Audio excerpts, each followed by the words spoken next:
Informasi lain, Saudara, Menteri Koordinator Bidang Hukum, Hak Asasi Manusia dan Imigrasi dan Permasyarakatan Yusril Iza Mahendra mengonfirmasi informasi terkait berkantornya Wakil Presiden Gibran Rakabuming Raka di Papua.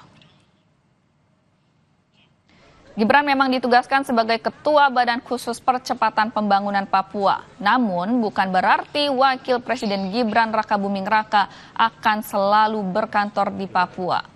Wakil Presiden mempunyai tugas-tugas konstitusional yang diatur oleh Undang-Undang Dasar 1945, sehingga kedudukan Wakil Presiden adalah di Ibu Kota Negara mengikuti tempat kedudukan Presiden. Penunjukan Wakil Presiden membawahi urusan Papua juga sebelumnya, Saudara, dilakukan di era pemerintahan Presiden Joko Widodo.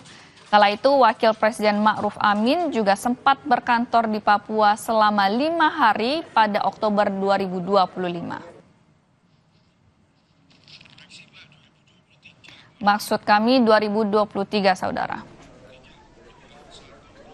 Kantornya ada di sana, kantor sekretariat dari badan itu ya tentu bisa dimanfaatkan kalau sedang kunjung ke Papua begitu. Tapi bukan berarti bahwa Pak Wakil Presiden itu terus pindah kantor ke Papua, itu tidak betul sama sekali. Kami pun tidak bermaksud mengatakan hal seperti itu ya. Jadi saya klarifikasi supaya masyarakat bisa memahami apa yang kami sampaikan sebelumnya, dan kemarin juga sudah ada penjelasan dari Pak Mendagri dan hari ini Pak Mensesnek juga sudah menjelaskan.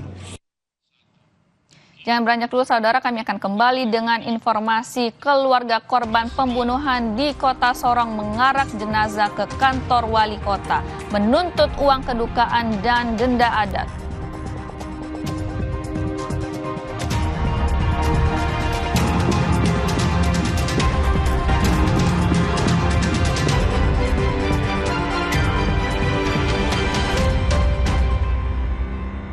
Isu matahari kembar